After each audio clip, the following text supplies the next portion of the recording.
Manager Wood. Good morning. This is the Senate Health and Welfare Committee meeting of April 21st. And this morning, we're going to hear testimony on H287, the medical debt bill that we have in front of us.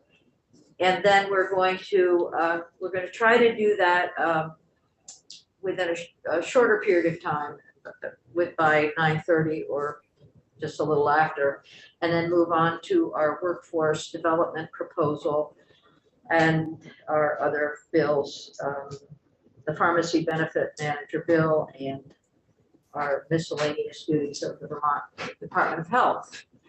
So if you are not speaking, it would be helpful to keep yourself muted because sometimes we get feedback. And this morning we have Deputy Commissioner Strumolo of DEVA with us, as well as Sean Sheehan, also from the Special Projects Director from AHS. So thank you both for being here. And we understand that you have testimony on 287. Do we have that written testimony from you on our webpage?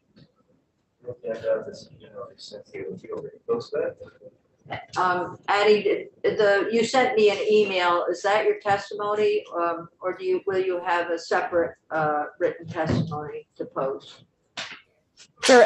For the record, Addie Strumolo, Deputy Commissioner, Department of Vermont Health Access. We did provide the memo, which is a summary of what we'll speak through this morning in terms of testimony. So I think that would make sense to post.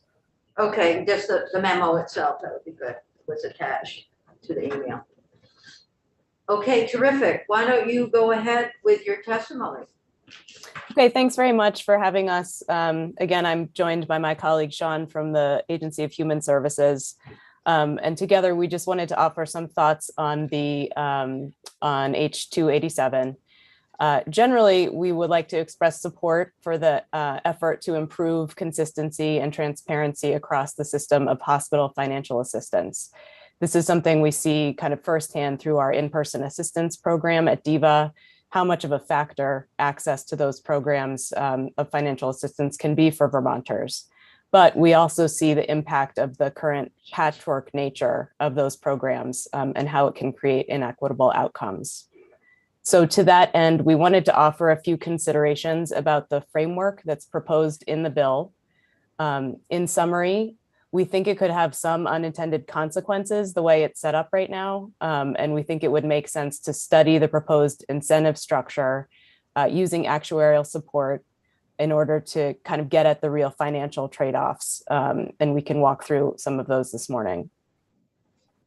In general, we just want to make sure there's consideration to the use and maximization of federal funds, the potential impact on the uninsured rate, the cost of health insurance, and utilization of primary care.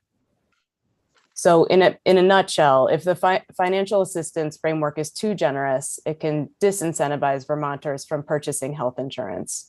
And Sean's going to walk through some kind of specific examples of how that might play out with the framework in the bill. And again, we've seen this play out anecdotally through our in-person assisters as well, who have cited access to free care and financial assistance through hospitals as one of the significant barriers in getting people to sign up for health insurance. This disincentive could have a ripple effect, as I mentioned, driving up the uninsured rate potentially, losing access to the federal funds that Vermonters could otherwise get through federal subsidies, which don't require any state match. Putting upward pressure on the insurance prices through adverse selection. So having the disincentivizing healthier people from signing up for coverage and impacting the risk pool. And then promoting less use of the primary and preventive care that's available through traditional insurance. So, and again, we're not opposing the bill itself or even the timeline for implementation. Our suggestion would just be to remove the language in section 1 that describes kind of the precise framework for financial assistance and allow some time for actuarial analysis and recommendations to support the adoption of a fee schedule during the next session. And we can, I know, Madam Chair, we had talked about a markup and we're happy to help with that if it would be the right next step.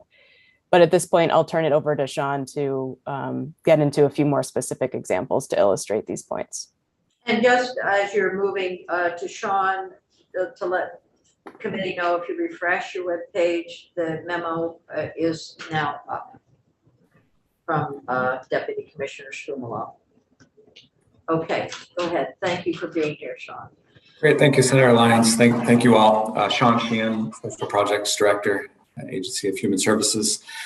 And actually, Aaron or Senator Lyons, if you'd like to share the end of the memo on the screen. The memo has a couple of the scenarios I was going to talk through. There's a couple tables. Looking at them visually, either I could share my screen, or if you want to put them up, whichever way is fine.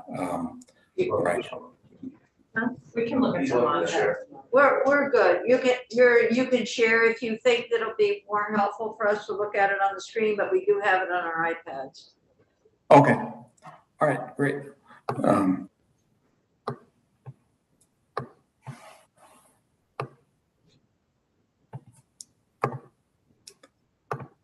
Okay. So looking at that first scenario we lay out here, was looking at a couple earning about $40,000, and for the reference, as the bill was currently written, people up to 250% of the federal poverty level can get 100% free care, whether or not they have insurance. If they don't have insurance, they get 100% free care. If they do have insurance, then the insurance would pay, and then all of their out-of-pocket costs would be paid by the hospital, or presumably the disproportionate share, the hospital payments.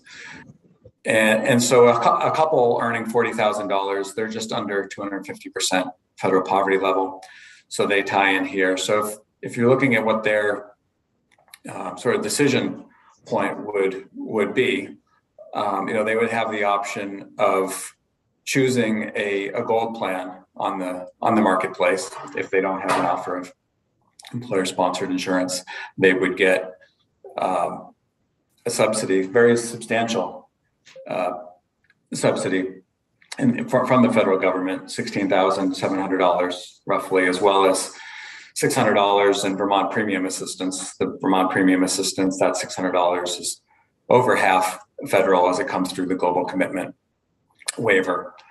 And with that gold plan, they would pay about $99 a month. So it's over, very heavily subsidized, over 90% from the federal government. But that comes out to $99 a month, nearly $1,200 for the year. And they also have the option of choosing any number of bronze plans for zero premium. The subsidies would fully cover those bronze plans. But when we're looking at the way the incentive structure, the way the fee structure is set up currently under H287 with 100% free care, is that they would, even if they both had maximum expenses, say $25,000 treatment for both of them, the hospital picks up 100% of that tab. The maximum out of pocket they would hit through their insurance, that would be picked up by the hospital. The insurance company would be paying some under their plan if they had insurance. So the hospital would be paying what their out of pocket was. The insurance company would be paying most of it. I didn't get into, not being the hospital finance person or in the midst of the negotiations, or what the negotiated rates are between the insurance company and the hospitals. Obviously, insurance companies don't pay sticker prices. They negotiate lower, so they wouldn't be paying that full $43,000. But this is an example, and this is an example talking to some small business groups and hearing from our assisters.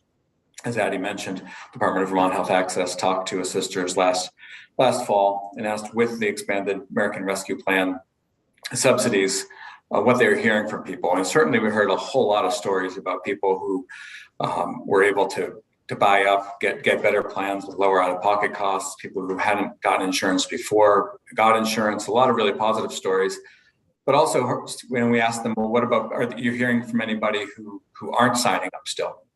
And they said one of the top reasons that people, of the people that didn't sign up, was because of the financial assistance programs in the hospitals, that people felt, even if they only had to pay, say, $50 or $100 a month for insurance. The last time they needed insurance a few years ago, if they broke their arm, we heard they went and, they got it for free, no charge at the hospital. So why would they pay $50 or $100 a month? And so that was a piece that we wanted to flag. Just look at how one scenario could be. A second one. I can't. Let me see. We have it. We scroll down. We've got the young couple earning $100,000 a year. Okay, great. Yeah. Yep. And so for the young couple, looking at that, people are allowed to buy a catastrophic plan if they're under 30 years old, which is why I brought the age into play here. Since Vermont doesn't have age rating, usually we don't, 48 states that have to give an example of, every example would have to say how old people are. In Vermont, we don't have to do that because we don't have age rating. But if people are under 30, they're allowed to buy catastrophic plans. But you can't get premium assistance. You can't get the premium tax credits from when you buy the catastrophic plans. So they generally only work for people that are, somewhat higher incomes. In the case here, a couple that's earning $100,000, again, the same thing. They each need that $25,000 treatment.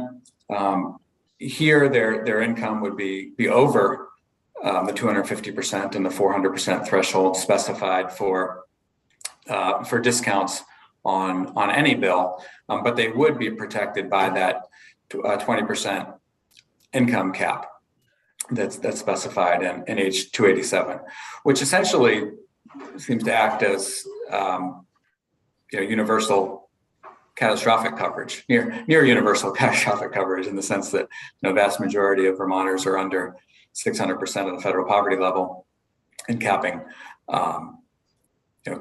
what they can pay at 20%. And so it just comes into play again for that consideration here. That couple, if they choose the MVP Secure, which is MVP's catastrophic plan, that costs $722 per month. Blue Cross's catastrophic plan for a couple costs $468 per month. That comes out to $5,600 or $8,600 respectively for the year. Again, they're not eligible for any tax credits or financial help with that plan. Catastrophic plans have a maximum out of pocket of $17,400. That's also the deductible for the plan. So really, to buy that plan, you're buying it to give you that protection from the worst case scenario. And if they had that worst case scenario, they would end up paying their deductible, their maximum out of pocket, the $17,400. They also, whether they were healthy or paid that deductible, either way, they're paying at least that $5,600 for the Blue Cross plan, meaning their total annual cost would be $23,000. Obviously, they wouldn't buy this plan if they knew about the H287 effect, because under H287, your worst case scenario is paying $20,000 total, and obviously in the best years and most years, you're not paying anything if you don't use care. So there, we can certainly could look through other scenarios. Don't want to take a lot of your time. Want to be respectful of that, but I think this is the kind of thing that we at least wanted to put forth. That under the current patchwork that's not well publicized, our sisters at DEVA are reporting this is a reason that people aren't buying health insurance. The Vermont Household Health Insurance Survey pointed to look like maybe about 1,000 of Vermont's uninsured people say that the financial assistance programs are the reasons they don't buy insurance. So it's not a huge problem currently, but part of the issue is the patchwork nature, the confusing nature, and the fact that this bill will help promote and publicize a consistent plan, presumably means it'll be utilized a lot more. As Deputy Commissioner Somolo said, we think that's a good thing. It's certainly a good thing to have better transparency, a good thing to have better publicity. It's good for health equity, which is a big issue in Vermont. We don't want to have a situation where some people know, about a loophole or a special deal and other people don't know about it. So it's good to have that consistency. A lot of the things that the bill does is good, but really having an actuarial look at the way the structure is set up and make sure that it's having the intended effect as far as if the goal is to incentivize people to have health insurance and have this be a backup for that, or what the intent is. We think that study of that piece before it takes effect in 2024, as the bill intends to do, would still allow the hospitals to do their preparation work around the debt side, around the publicity, the communication, all the other steps that the bill is requiring them to do in this coming year. Thank you. Why don't you take your screen down and then we'll see if folks have questions. We're talking about an increase to the current uninsured pool, which is about 3% of Vermonters, I think. And the concern you're expressing is that we might see an increase in the number of uninsured if they felt that they would receive free care overall. And that is a concern. Senator, yes. Go ahead. And I did at one point when we were looking at insurance, have a gentleman say to me, "What is the problem? My nephew wrecked up his motorcycle. He was severely injured and he got free care. So why does he need insurance?" I think he's supposed to have it to get, maybe not hospital insurance, just liability. And that is an issue because the more people, and if you're playing these games, you're not chronically ill, you're usually young and healthy. The more of the young and healthy that don't pay into the pool, the more of the old and less healthy are going to pay for their insurance policies. And so you do, we probably can't get the insurance below the uninsured, below the 3% that we had, and it is something to consider. Senator Hardy. Thank you, Madam Chair. Thank you, Addie and Sean. I understand your concerns and you're doing your job very well, so I respect that. However, with all due respect, I think this is not an issue that, I don't think this is a problem. I spent 4 years running a clinic for a free care clinic, the Open Door Clinic in Middlebury, and every day helped people get access to care that they couldn't afford. And this was prior to the ACA, so there were a lot more uninsured people at the time, but nobody was trying to game the system. People were trying to get the health care they needed and the help that they needed and access to the system. And we helped a lot of people actually sign up for insurance, sign up for Dr. Dinosaur, sign up for the help and assistance that they could get through the system at that time. And there's a lot more available now. I think that people who are uninsured, the 3% or underinsured, and underinsured is actually even more of a problem because they might have insurance like the catastrophic insurance, but it's not going to pay for the things that they need. And they've had a health crisis of some kind, and they're in a position where they really need care, and their catastrophic health insurance doesn't cover it, or they're in between jobs, they've just moved, something has happened, they've had a life experience that they are not insured for a moment, and they need care. And in my district and other parts of the state, a lot of the people who take advantage of free care programs are migrant farm workers, and they don't qualify for our health insurance program and the federal subsidies. And those are people that we need to make sure have access to these hospital policies. And these hospital policies already do exist. They're just much more patchwork. And some hospitals have really clear, very good ones already. And I don't think it's driving up the uninsured rate. The 3% is mostly a result of churn and a result of people who are chronically homeless or chronically unemployed or have, medical issues or other issues that prevent them from accessing the system well. But when they have a medical crisis, they need to have access to a free care program like this. And they have access to it without judgment.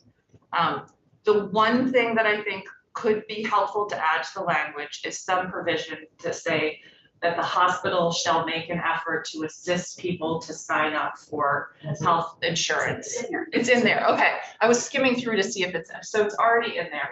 That is what these programs do. The free clinics do that. The hospital free care programs do that.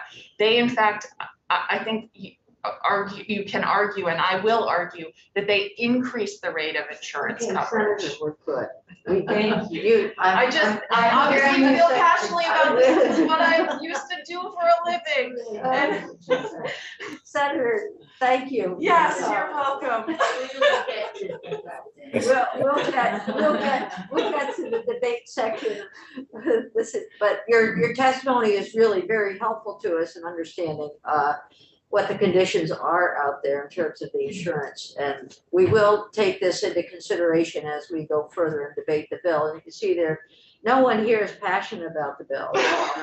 So we're good. All right. Thank you both. Other questions? Other questions? Thank you, Jen. So we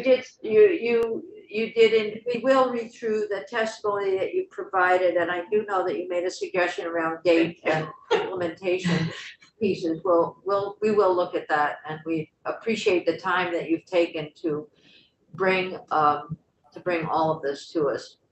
So thank you. You're very, very welcome, and thank you for having us. If I could just, in the last, Pete, I just completely respect Senator Hardy's perspective, and I think the assisters, and I agree, the assisters that are out there in the free clinics and the hospitals that work very closely, that DIVA trains, collaborates with, works all the time. We give so much credit. They are the front lines. They do help people get insured. They do a great job at that work. As I mentioned, part of it, what we're hearing from them, as far as the part of this being part of an obstacle.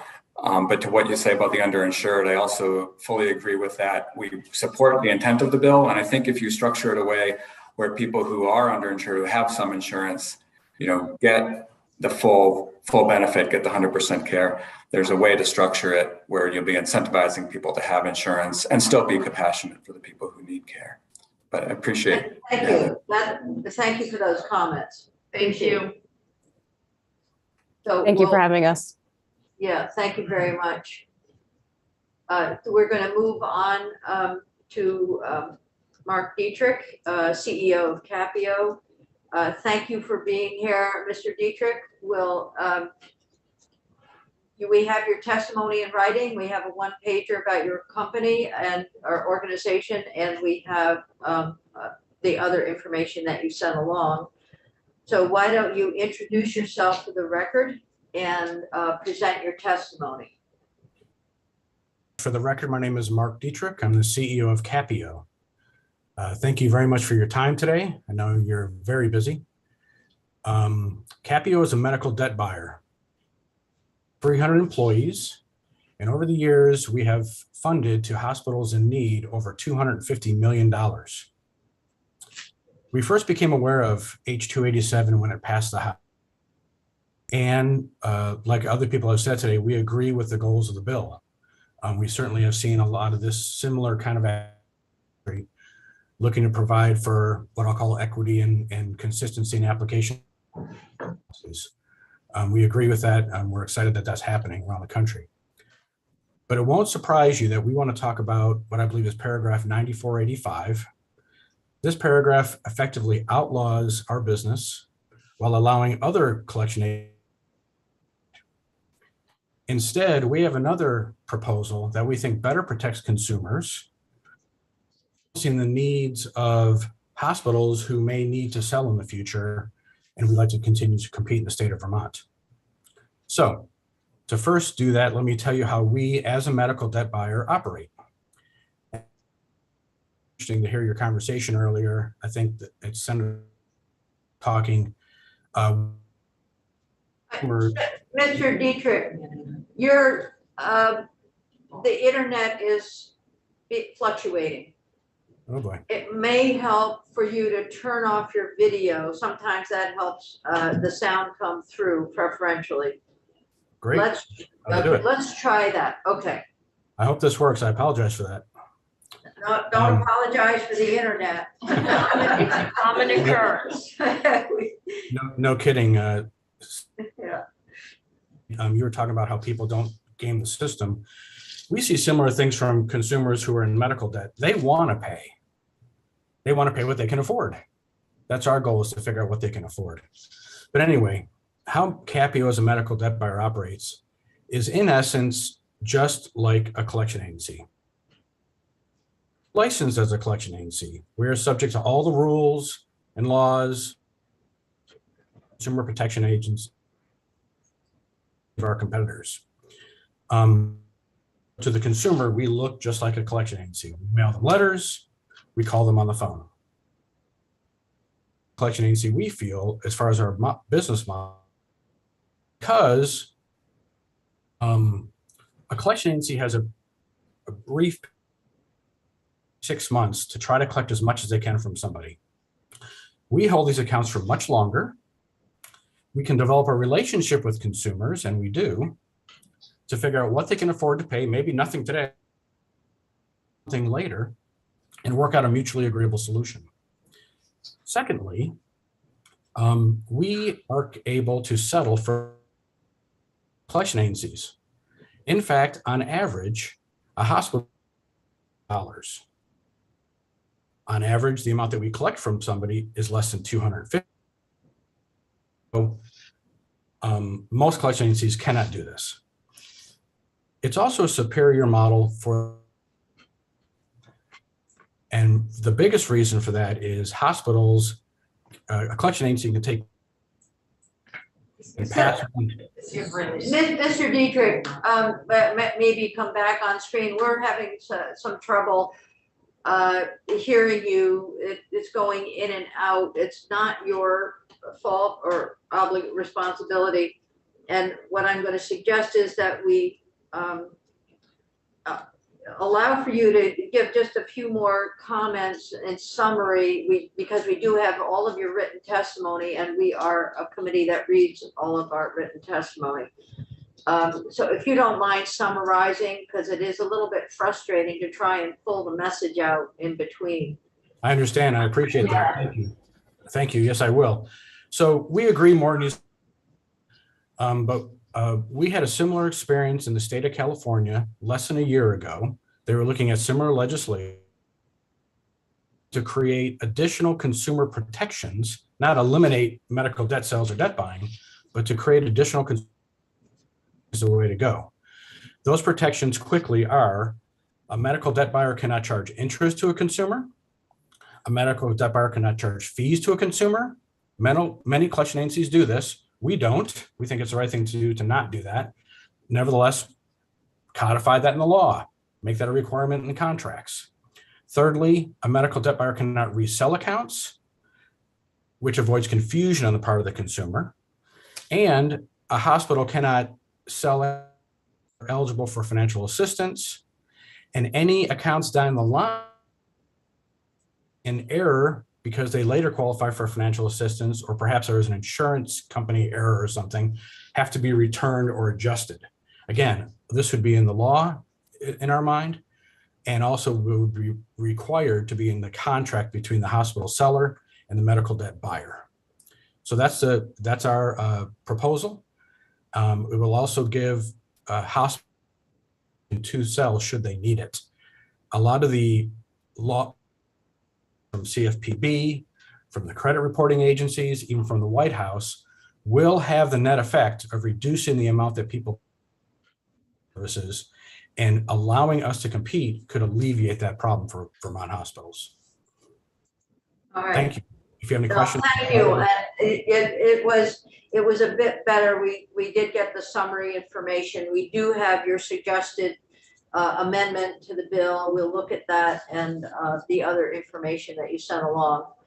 Thank you. Thank you for persisting with a technology that doesn't always behave properly. So, Thank you for your time. questions committee for Mr. Dietrich. Thank you. And Bridget is here. She can help answer questions as we go along, should we need to do that. Thank you. Okay. So committee, we have a lot to consider based on the testimony that we just received, and what we'll do, because of where we are with a couple of other bills, but most importantly with the workforce development piece, Jen is here. I think we should go through H703 and look at that and get an update on the decisions that we made. And because at 11:15, I'm going to go in and share our decisions with economic development, wherever we are at that point. Senator Hardy, it's going to be all in your hands. Oh, fun. I know, I'm afraid of that. So all the bills that you need. Take them all up. Oh, the one question that I did have before we started on 703 was that little bill on 165 where we wanted to have where was introduced that had the Agency of Human Services working with the state college system to analyze which, if any, of the workshops and how it would count as college credit. Do we want to put that in as maybe something for those folks to consider? Do the state, do they want to do it? I have no idea. Yeah, that's, I'm concerned about giving them more work, anybody more work right now. I want to do something creative. The creativity piece for me is really. We should write them a letter to.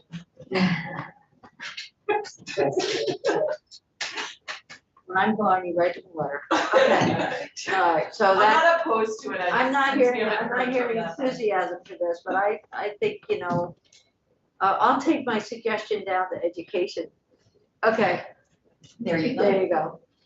It's a cooperative effort. Okay, no, I'm fine with that. So, do we have something on? Oh, you do. Oh, yeah.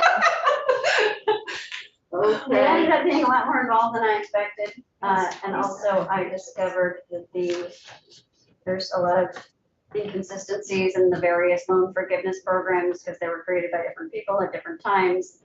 So I tried to fix them to make them more consistent so that somebody reading through this database. Draft recommendations is what you're looking at. Okay, draft recommendations, welfare recommendations, it's the fourth one down under Jen.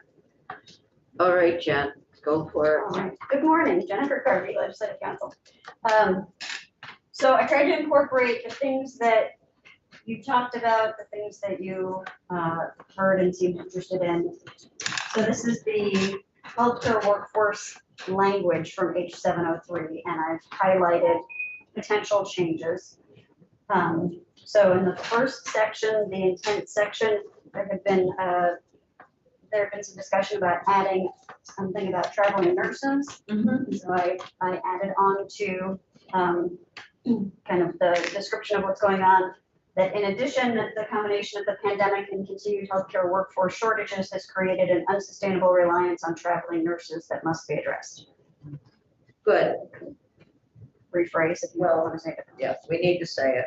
Good. Section 20, the emergency grants for the nurse faculty and staff. You had talked about changing that from 3 million to 1 million and have it over 2 years instead of 3 years. I failed to highlight there at the bottom, but and then so that would be 500,000 a year for 2 years rather than 1 million a year for 3 years.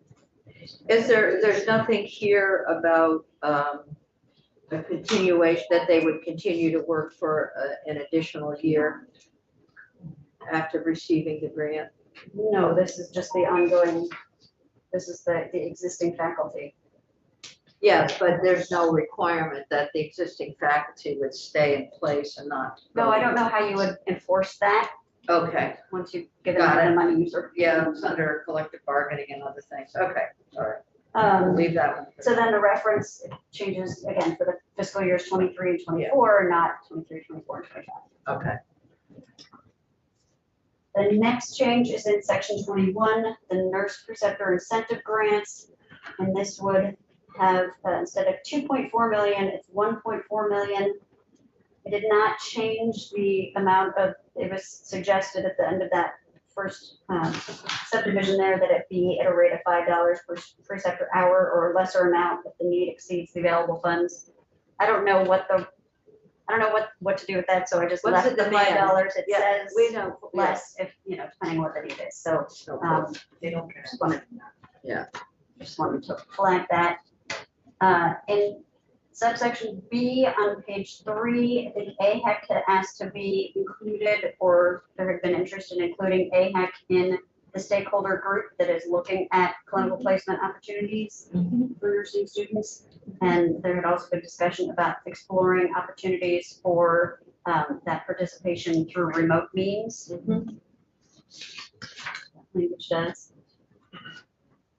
I'm just gonna go through and stop at all the changes, so stop me if there's something you want to address in the. Just travel right along. Okay. To little traveling nurses. Right, so next we have the healthcare employer nursing pipeline and apprenticeship program, and this changes the amount from 3 million to 2 million.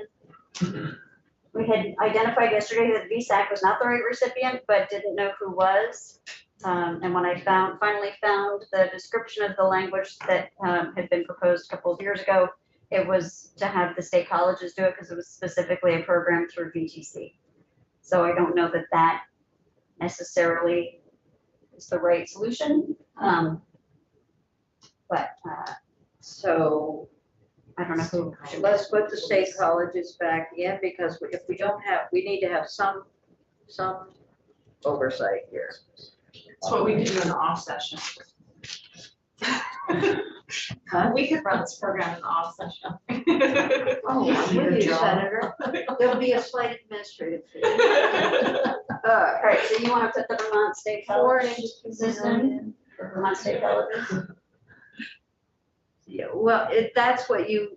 That was there was a very specific program that was being contemplated at the time where Vermont Technical College was interested in, I think, or at least there was interest in partnering with VTC from some nursing homes, I think. So that was, so I don't know that the state colleges have interest or ability to take on this program. Well, it's certainly, it's not a VSAC, it's not a VSAC. Right, it's not a VSAC, it's not an APEC. No. Yeah, I think the one thing is, has it changed in the statutes yet to be Vermont State University? Yeah. And in Castleton State University. And that, Well, the I mean, I whole think it's still system the Vermont is- State College system. No, let's make They're it broad. Put the Vermont State Colleges in, but it's not, it's the Northern Vermont University, isn't it? Yes. And Well, that's what Johnson and But then there's still yeah, let's put that, because you've also got Okay, CCB. so next year you'll have to change all the Let's statutes. put that in. Right, so it is still the Vermont State Colleges system. That might have to change. The other thing I'm thinking is that given that, well, think about the 2 million, go ahead. Yeah, there might be some money in there for EMS.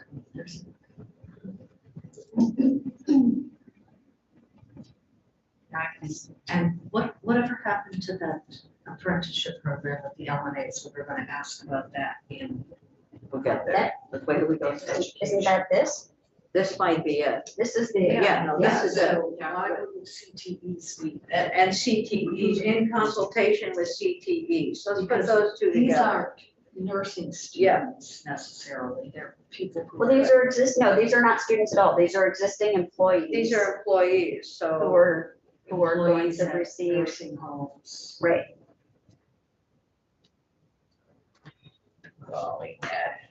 they're employees at hospitals, long-term care facilities, DAs, SSAs, FQHCs.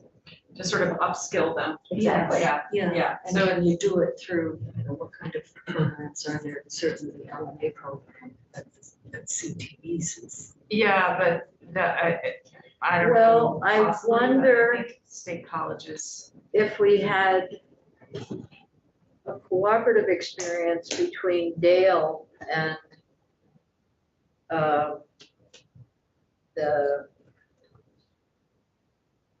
our long-term care.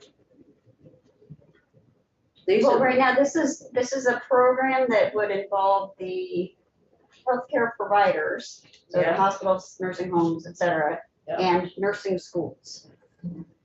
So I think if you start getting into somebody like Dale, I okay, don't know so that they it's have. okay, it's legitimate, okay. Yeah, I think So Vermont these- State Colleges is the best. Okay, so let's leave it that. And they have partnerships with Yes, they all the do. places. Yeah. So they And can this still- can be fixed somewhere else.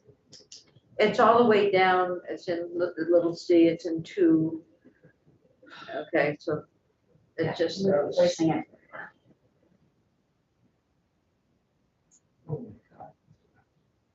But that one's important because it's the lower level credential that is so needed right now, especially in long-term care facilities. She's writing a letter. You write a bill report or a letter. All right, Hold on, sorry. geez, 266. That's why bill number, good. Okay.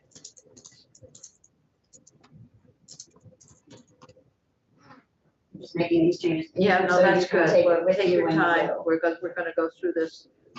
Get it right. All right, so then in section 23, 23. this is the Vermont Nursing Forgivable Loan Incentive Program. And a lot of what looks new here is really just that I'm putting in the language to make it consistent with those other forgivable loans. So it's got all the same Okay. definitions. It uses the same terminology throughout. Okay. And And these are, this one is VSAC, because it's forgivable loan. Sorry, This is so the somehow VSAC it's- group. Oh, I was just crossing out Vermont Student Assistance because we say at the top corporation means VSAC. Right. So what I have flagged for you on page 7, and this is in part from something that Liz Cody had mentioned, is this is the only one of these forgivable loan programs that that requires demonstrated financial need. And Liz's comment and some of her proposal or some of her testimony was that if you're looking to increase if your goal is increase workforce, then do you want to focus just on who has demonstrated financial need, or do you want to get as many people in as you Why can? don't we address just the problem? cross that one out? You certainly can leave it in. I just wanted to flag that it's the only place that it's. It does offer some complexity to whatever has to happen, and the goal is to increase the numbers of folks. Okay. But it can always be fine tuned. If some of this goes forward after we begin to see an increased cohort of nurses, then, it changes. so what is? You crossed Number out. 2 on page 7. Yeah, no, I know, I have a. So I question. just moved things around. Again, I'm Oh, just okay. trying to make it aligned with the other programs. So they put the service commitment later in the section. Okay. And they use different language on the GPA. And then they have all that language about, contract with the corporation, committing them to working, executed a promissory note filled out the FAFSA. I thought we decided to get rid of the GPA language. You period. got rid of the GPA language for the loan repayment because the person was already in the Right. profession. You didn't care what their GPA had been. Yeah, I think we should get rid of it all a lot. Well, you want them to be in good standing. You I know, think all you have to say is just a student in good standing. good standing. Well, that's Yeah. what it says. I mean, basically it says by maintaining the minimum GPA or better or the equivalent as determined by the corporation. So it would be by VSAC. So it's whatever VSAC uses as their Criteria. Well, criteria. they don't have a GPA criteria and the generally, and I think, oh, I see what you're talking about. Can we just take out the maintaining the minimum grade-point average, just say, Continually demonstrate satisfactory academic yes, progress. and then because that leaves it open for VSAC. well, so when I worked with Marilyn on another bill Okay, prior to the pandemic, that was, what we determined was, I don't want to speak for Marilyn, what was in the bill was that the student should maintain good standing Right. at the institution where they're enrolled, and that can mean both academic good standing and Right. behavior good standing, you know, like, so that it's not just about grades, they can't have, you know, I been agree on, with you. you know, whatever. I think and- that's good.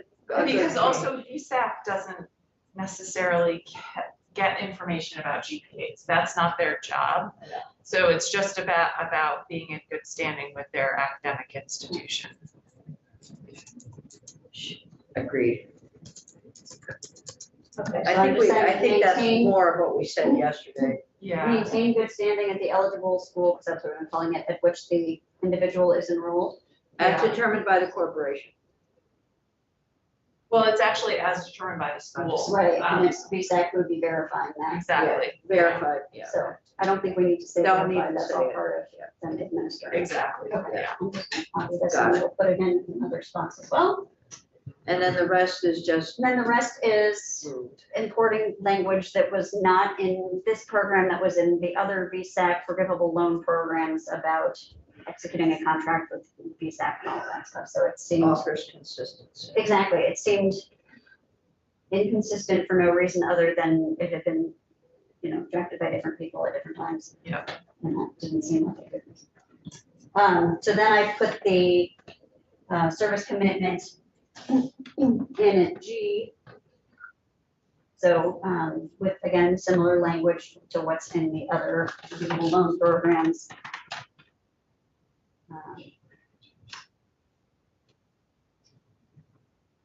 And then there had not been language in this one about VSAC adopting policies, procedures, and guidelines that was in the other. That's all. Okay, this is the forgivable loan program. This is the forgivable For loan. faculty. Nope, this is for nurses. I'm This looking is for, nurses, faculty. nope, just for nurses. What is the section then? This is just the G. Vermont nursing forgivable, what, did I have faculty in there? I was copying and pasting. so It it's says possible. nurse faculty member. Oh, thank you. Yeah, that's where I was getting In this confused. state, yes, sorry. Yes, I'm sorry, for each year of service as a nurse. Oh, I did, I imported it in here with nothing, I'm so sorry. Yeah, you've got somebody in there who shouldn't be We were there. doing a lot, Jen. Yeah. I was working on a lot of this at like 10 o'clock last night, it was not my time, so. So what would it just be as a nurse? As a nurse, yep, so I've changed those to as a nurse. I see why you were confused. I was getting confused. Sorry that I was talking like it was all right and you're not all right. All right, yes, for each year of service as a nurse in the state, they're eligible. Or eligible individual gets a full year forgivable loan if they fail to serve as a nurse for a period that would entitle them, et cetera. Okay, Oh, wait, so let's confirm who we're talking about here. We are talking about someone who is currently studying in a nursing student. great. I just want to be confirm. enrolled at a nursing program. In a at an nursing eligible school. program, okay. Yep. So it's a forgivable loan at the level of study, okay. That's all I'm gonna- All right, and then, Get rid of the faculty. and then on page, now we're on page 9. now we're looking at and this is where you changed it from a nurse and physician assistant. You wanted other professions in here as well. Yes, ma'am. So I called it the Vermont Healthcare Professional Loan Repayment Program. And we've got AHEC administering this one. I changed the language around loans. Hopefully I did it above as well, but let's just verify. Oh, right, because I put the definitions in. Yes, so now they're, instead of having that kind of confusing circular language about loans or VSAC loans, these are loans coming from an accredited U.S. educational lender, which is some of the language that Liz Cody had suggested. So I'm hoping that she meant it as official language. So I've renamed the program throughout, replaced references to VSAC with AHEC, and then described it as, and so I put in the professions that that were in here that you talked about. So the program provides loan repayment on behalf of individuals who live and work in the state as a healthcare professional, including as a nurse, physician assistant, dental hygienist, medical technician, primary care provider, child psychiatrist, general surgeon, or in another field experiencing a healthcare workforce shortage in the state. And we heard from ACOG that dentists were already included in there. Yes, what they do already includes dentists. I'm taking out that second in this state. I thought it was necessary when I looked at it. But now I don't. And then on page 11, to be eligible for loan repayment, they have to have graduated from an eligible school where they have within the past 5 years, and I will flag this as another one that Liz Cody had suggested you get rid of the specific time limitation. I will leave that up to you, so that you not say that they have to have graduated within a certain number of years, but just that they have graduated. And we took out the grade point average. So I guess I left the 5 years in because you hadn't really discussed it. No, we haven't. So what do folks think about 5 year? 5 year probably. I think that makes sense to take it out because, I mean, I didn't pay my loans off until just a few years ago. Right. So people, it takes a long time to pay Have off. to defer their payments. Yeah. Okay. Anyway, all loans are going to be So we have forgiven to in say- August. As long as So the individual was awarded a degree in a field experiencing a healthcare workforce shortage in this state. I was struggling with how to combine both the ones that you were specifying, which presumably will continue to have a shortage for some period of time, but may not always, and how much to name and how much to just say shortage area. So I put the specific professions in again in 3, what would now be 2. So they have to work in this state as and then that list again, nurse, physician assistant, dental hygienist, medical technician, primary care provider, child psychiatrist, general surgeon, or in another field experiencing healthcare workforce shortage. I did put some prioritization language in below in number 2, E2, saying that AHEC shall prioritize awards to candidates working in fields in which Vermont has experiencing the greatest healthcare workforce shortages. Yes. They're very good at that work, I have to say. Okay. And that's pretty much it for that section. And then you increase the amount in section 27 from 2 million to 3 million. I might just change the name again. Somehow they're crossed out healthcare professionals. Section 28 is where I've now decoupled the nurse faculty forgivable loan program from the nurse faculty loan repayment program. We'll come later. Yeah.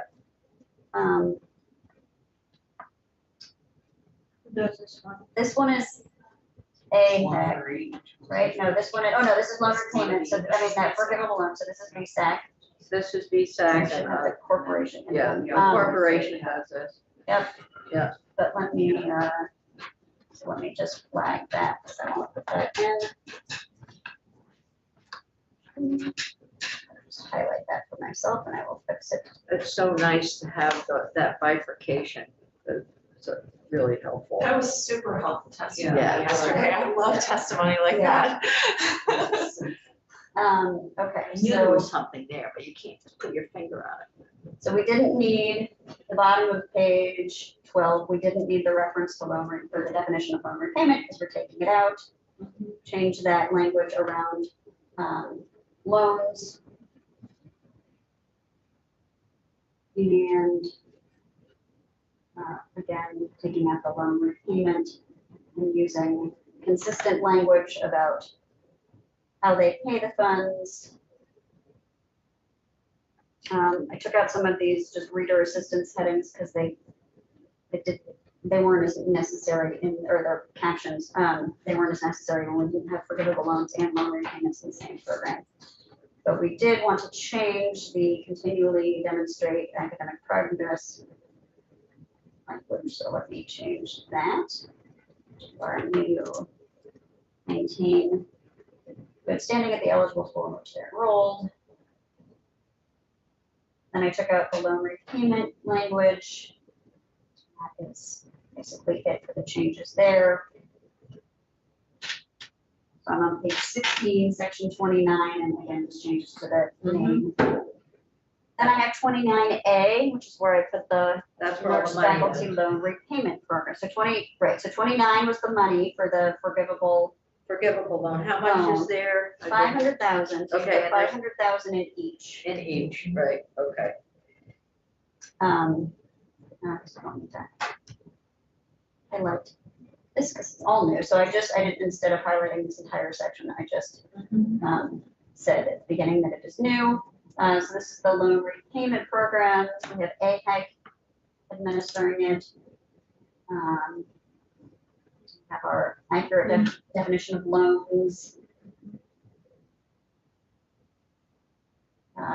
So it's created and administered by the Department of Health in collaboration with AHEC. It provides loan repayment on behalf of individuals who work as nurse faculty members at a nursing school in this state and meet the eligibility requirements. And then to be eligible for loan repayment, they just have to have graduated from an eligible school where the individual was awarded, right, a graduate degree in nursing, take out the 5 years, work as a member of the nurse faculty at a nursing school in the state and be a resident of Vermont. They get 1 year of loan cancellation for each year of service. And that is basically it for that. And then we have the section 29B is the appropriation, 500,000.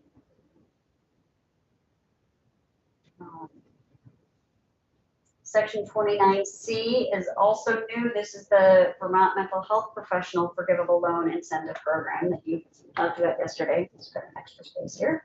And that is administered by VSAC. So we have the VSAC definitions again. Provides forgivable loans to students enrolled, and on page 19, in a master's program at an eligible school who commit to working as a mental health professional in this state and meet the eligibility requirements.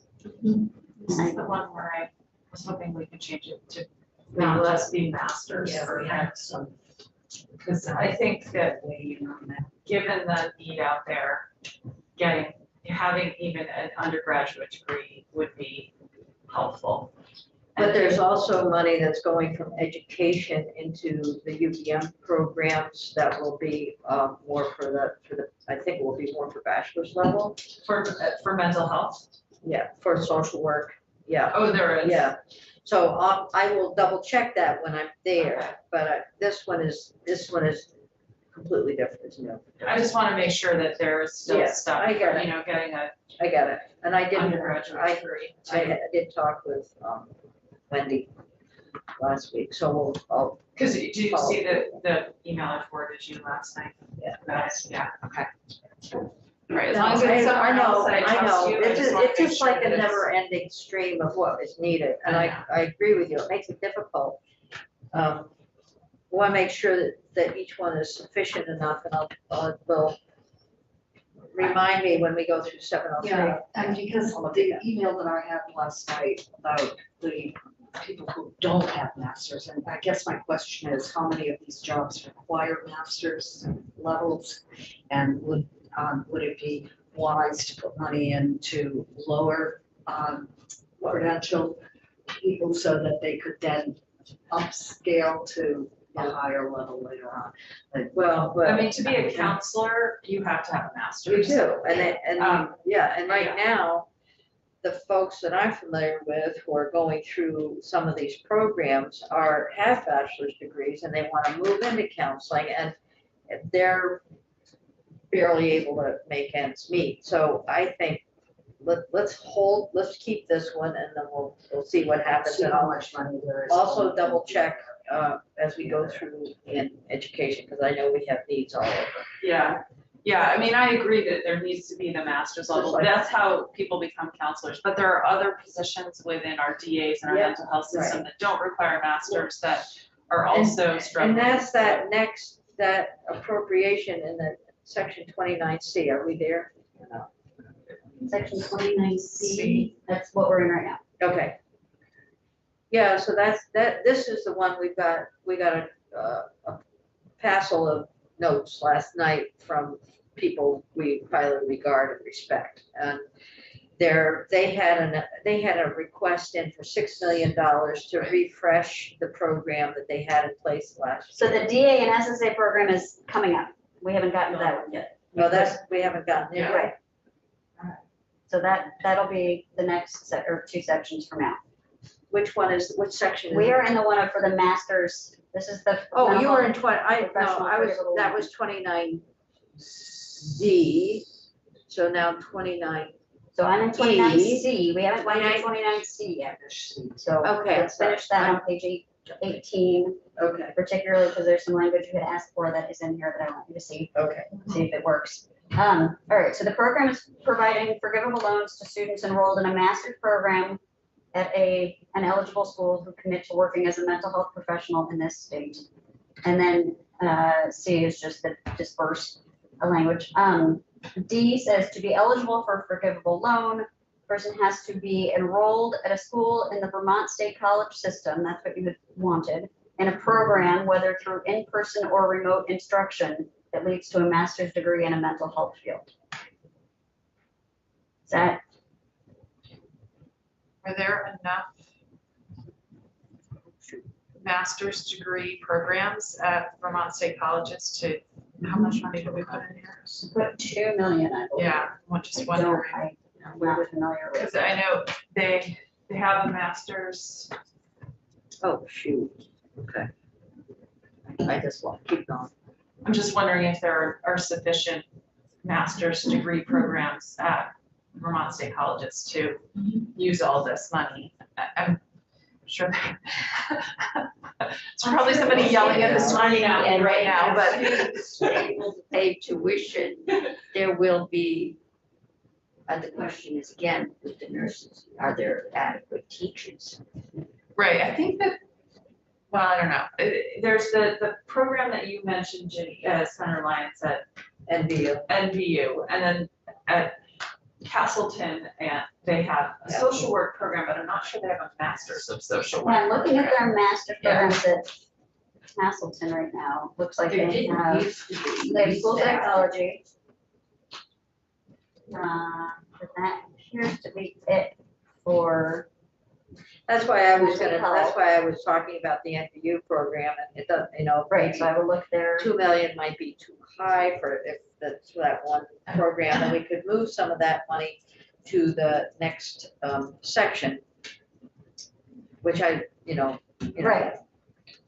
move $500,000. So there is masters in counseling. Yeah. Masters in clinical mental health counseling. Yes, Those are the two in Northern Vermont. they're kind of specializing in that area, which is extremely helpful. So the question would be, the question we could ask is if we're looking at 29D, which is the forgivable loan program we've just been talking about, and then we look at the next one, 29E. Right, 29E is the one to put more money into the DA and SSA. The DAs and the SSA, we could pull So you could. 500,000 out of the forgivable loan and put it into the, You wanna do one? Wait, stop. I'm sorry, Jen, no, I didn't mean to interrupt you, but I just went to their page and and searched for master's programs. So they have a master's of school psychology. Where are you? On the State College's main page, academic programs. Okay. I just searched master. Oh, okay, I did not And know. it comes up with all their degree programs. So school psychology, Right. at Castleton, they have counseling, a variety of counseling in addictions, clinical mental health, counseling general, school counseling, they have a lot. all at Johnson State, which is now NVU. As Yeah. masters? As masters, it Yeah. says. This says, on Northern Vermont University, it says, for graduate degree programs and graduate studies, it says Northern Vermont University offers the following graduate degrees: counseling, MA, counseling, clinical mental health counseling. And then, So this is where right, that's where I started from. Yeah. Who's their lobby? well, this is all their counseling masters. Huh, So they have There's a lot. subfields of oh, counseling. because they're subfields. There's So that makes subfields. sense, that they're within the counseling. Yes, they're within the Right, so if you click counseling. on counseling, So it does seem like what they have for master's level is at Johnson State or Yes. NVU. And then school psychology Yes, I do at see the Castleton. different- Yeah, view the addictions track, view the clinical mental health track, view the school counseling track. So schools counseling would count under this. This is master's level mental health, but, yes. but it doesn't seem like they have, what about UVM? They have a whole separate chunk of They have money. a separate chunk of money. So maybe, given that there's only one sort of plus program, maybe we don't need. It's the NVU thing, so, So are you thinking 1.5 to that one and 1.25 to the yes, next section? let's do that. Does that work for the Yeah. What's the next section? next section is the DAs and SSAs, the, Yeah, I was thinking about that last night after I got all those, Did you want to take some money for EMS though? Is that- not out of this, Okay. definitely not out of this, I would Okay. not take it out of there. The only You have a place, plan? I would take it out of the very first thing that we talked about. All right, I have to go back to that and look at Yeah, the it. very first thing we talked. so section 29E Mhm. is now 1.25. And the reason I say it's appropriated from source question mark is because most of the money that you are taking is ARPA money, but 250,000 of it is general fund, and I don't know how that is being tracked. I have no clue. This is above my pay grade. So I mean, maybe I just make it track that. Yeah, So I'll just say 1 million appropriated from ARPA and 250,000. Actually, we'll say the amount of 1.25, and then I will split it out.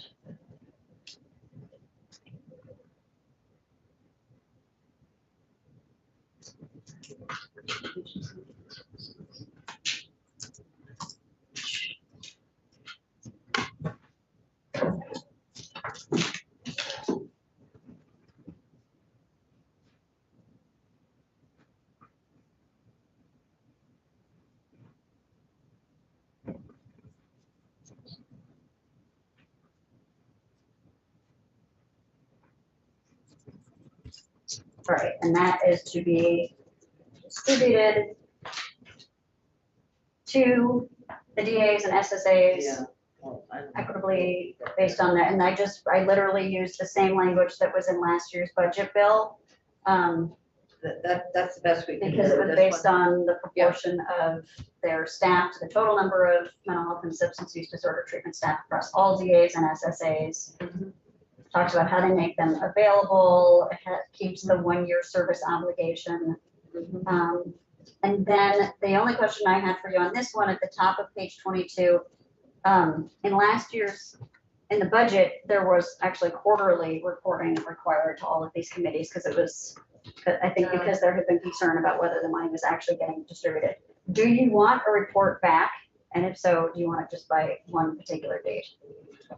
Like one report. So some of it may get into more detail than you are interested in, but you may be interested in things like the specific degrees or certificates and the number of new employees attracted. Let's make it the latter, the less.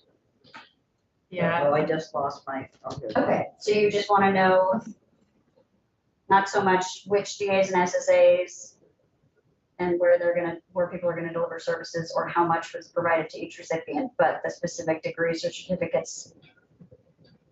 Yeah. That things are working, that people are pursuing, and how many new employees, or do you want any of this information? Do you want to just send the money out now that they kind of have a process? Send the money out and let them do it. Why don't we just say that the will ask for a presentation on the use of the funds. I don't see it, and we can ask for a presentation on the use of, a presentation shall be available on the use of the funds by March 1st. Yeah. 2023. And we don't need to go into the detail because they have the detail and we can just ask. Okay. for it. So on or before March 1st, 2023. AHS shall make a presentation available to these committees. We don't need each rock on there if it's in We're March. certainly gonna hear from them. And say, Yes. on the use of the funds appropriated in this section. Okay. Great, and then a little bit further down, so on page 23, you reduce the amount for the Healthcare Workforce Data Center from 1 million to 750,000. Where do we put that 250? I think that went up above.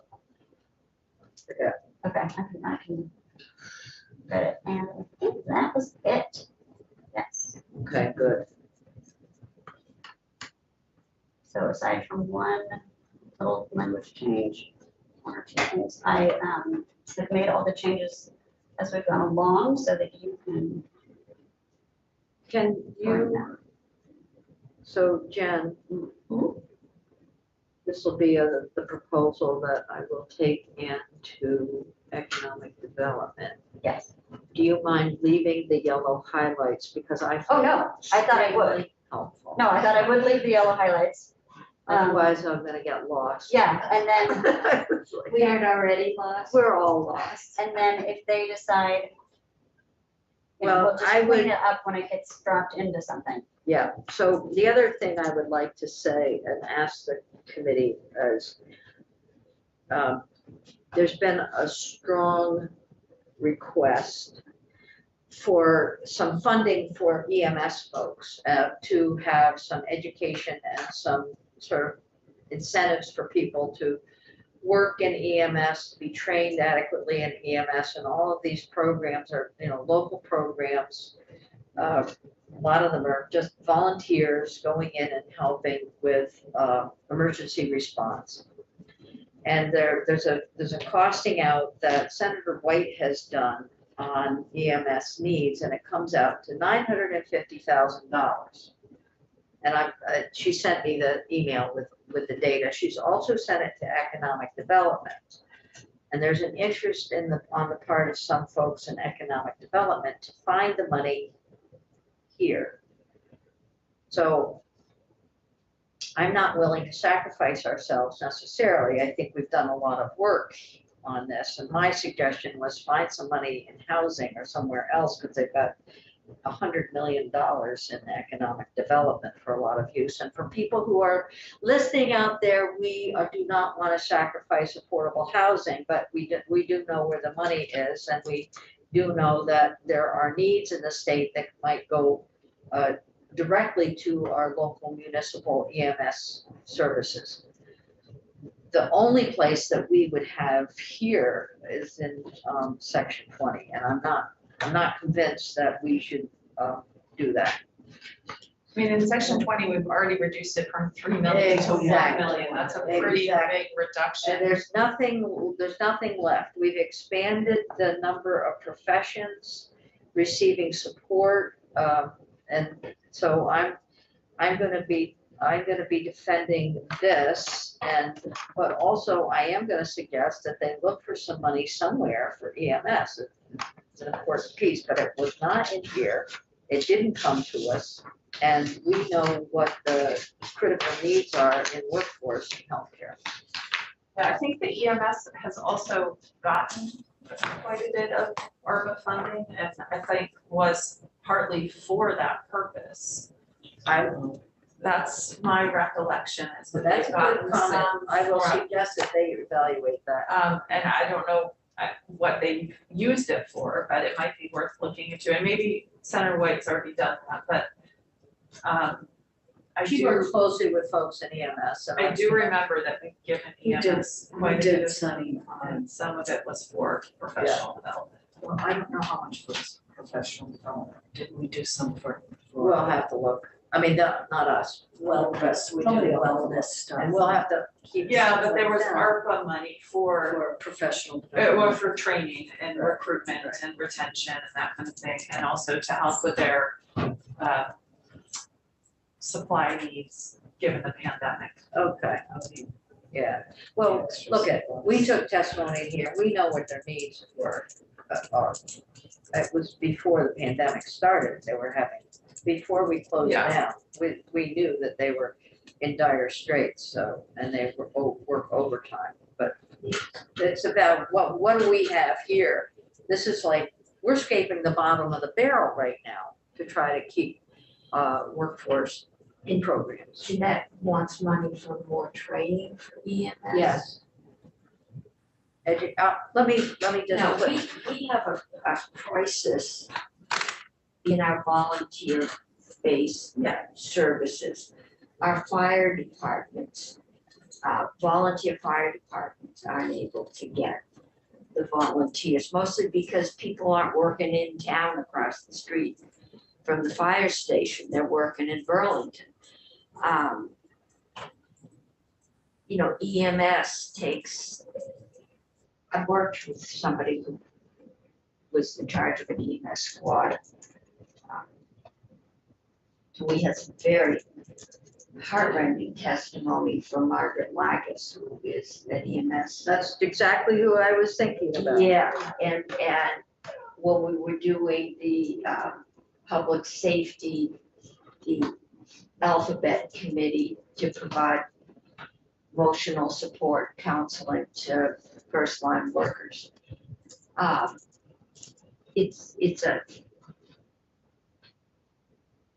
It is a Let me send this. difficult job. It takes a huge toll on people. Let me forward. Sorry, Ann. Yeah, no, I'm just saying, it's not just training. We have a whole lot more we need to do Yes. to look at our entire system of emergency services, given present day economy, culture, and talk about them. I'm sending you something. Can you just send it to everybody here? I've just sent you the email that I received with regard to the EMS needs, and I'll tell you, it's upgrade education with a specific number of students for 450,000. Paramedic education reimbursement, 300,000. EMS underserved EMS districts, 100,000. Critical care paramedic education, 37,500. And EMS continuing at 62.5. It seems to me that these are operational expenses that are going to be needed going forward, and how it's a one-time ask, but I think as Senator Hardy said, it would be interesting to know what that has been received through ARPA. Because I agree with Senator Cummings, we've heard dire straits Go ahead, Senator Terenzini. Well, I'm of the same thought process of you, Senator Lyons, that we can't, rob from the bottom of the barrel of what we need for what we're working on. But, I had a thought, a lot of this is educational reimbursement and so on. We know that there's some money that we're going to be debating in health or in Senate Ed in regards to, universal meals or using it for PCB remediation. Could this money could we talk to our Ed committee members and say, hey, we need to come up with $1 million for EMS education somehow? What a good thought. Wait, no, look, I don't know if we can do Education that. fund, you can't It's use outside. education fund money for that. Thank you. Yeah, sorry, I just. It's okay. I had a hard time hearing what Senator Hardy said. Could I ask you to repeat that, Ruth? Yeah, sorry, Josh, or Senator Terenzini, and Senator Lyons who interrupted you, but the money you're talking about is education fund money, so it can't be used for EMS. It has to be used for school funding. But you're right that this is education. I'm just looking at the list now that Erin just emailed us. It is education related, and maybe there are other education funds that could be used, but there are also subgroups here, so we could maybe, find a way to do part of this, just not the whole thing, because it's nicely This is, subcategorized. yes, it's well done. It's very well done. And I certainly think that economic development has a big trough to draw from, not necessarily from our healthcare. Huh? I said in their drawer. And they're drawn for sure, but I will defend this, our need within the healthcare workforce. I do not see the necessity of pulling away from Peter to pay Paul. So what we're going to do right now, Jen, how are we on? Do you need a little time? No, I'm responding to emails and stuff while you guys talk EMS. Okay, so we have our final piece. Yes, And I you just send didn't it know to if there were Erin. any other changes, so I didn't want to send it to Erin until. So can you get me a hard copy of that? Yes. All right, and then what we will do is we're going to take a deep breath. We're going to take a 3-minute break. I know that we need a little break, and then we're going to come back to the bills that we have. So I will be leaving you at 10:30. Oh dear. Oh wait, hold it. Hold that thought. Right, the Kate will be here to. Yeah, moving on to Katie, but it's What time are we moving to Katie? 10:30. Oh, well, so we're gonna, so 279. Diva and 353. We're gonna have to do those tomorrow morning. I think we have them on the schedule. Yes. For tomorrow, do you want me to bring an amendment to 279 striking section 4, the unmerged market issue that finance is dealing Yeah, with? yeah, That's if also we not strike it, as long as Senator Cummings, Yes. the section in the 279, the miscellaneous changes, The merge market. Diva, right, the section. I think, well, Just we're got supposed to be moved. taking that up today. I think. I think it's Do getting- you I think want- it's getting moved. It's getting, everything is getting moved, but Well, So my- 266 is in appropriations and they had to get the, I'm going down there interpreters and all today on that, 266 and 655. But the question is, on this bill, section 4 deals directly with the small group piece, the separation of the group. Yeah. Okay. we're doing that. Do you want, my question? Do I want to? No, wait, let me ask my question. Let me ask my question. I don't, my kids, wait, you can't stop it. Would you prefer the choice A, that we strike it, or B, that we complete the bill and send it to you so that you can have that provision in it? Or do you have another they vehicle? already have, yeah, so Yeah. it's already in the DFR house. Okay, bill we're that they good. have. We'll strike it. So, yeah, it's in the DFR bill? Yeah, that's the one you've been looking at, 489. It's in the little health DFR. Oh, okay, it's the Not little, the- not the big house.